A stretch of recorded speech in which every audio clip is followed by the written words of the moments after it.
কোরবানির পশুর গলায় বা শিঙে মালা পরিয়ে দেওয়া যাবে কিনা? উত্তর হচ্ছে রাসূল সাল্লাল্লাহু আলাইহি ওয়াসাল্লাম কলাইদা বলে হাদি, যখন হজের হাদি যখন তিনি প্রেরণ করতেন তখন সেটাতে মালা লাগিয়ে দিতেন বা সেটাতে চিহ্ন দিতেন।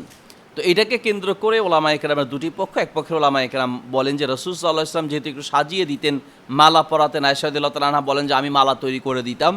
তো এই হাদিস অনুযায়ী অনেকে বলেন যে গরু বা উট ইত্যাদিতে যদি কেউ মালা পরাতে চায় এটা সাজানোর জন্য রাসূল সাল্লাল্লাহু আলাইহি ওয়াসাল্লাম করেছেন হিসেবে এটা করা যেতে পারে। আর কেউ বলেছেন এটা হজের জন্য খাস। সব মিলিয়ে কেউ যদি আমাদের দেশেও কোনো গরু বা এরকম কোরবানির কোনো পশু যদি সাজাতে চায়, স্বাভাবিক নরমালভাবে সাজাতে পারে, খুব অর্থ ব্যয় করা উচিত নয়। আর পাশাপাশি সাজাতে গিয়ে এটা যেন লৌকিকতা না হয় যে আমরা বিশাল গরু কিনেছি, মানুষকে এটা দেখাবো, রাস্তায় হেঁটে হেঁটে যত টাকা দিয়ে কিনেছে তার চেয়ে একটু বাড়িয়ে বলল দাম কত, কিনেছে হয়তো 1 লাখ টাকা, বাড়িয়ে বলল 1,20,30,000 টাকা, বা মানুষকে বোঝাতে চায় যে আমাদের চেয়ে বড় পশু এই এলাকায় কেউ ক্রয় করে নাই।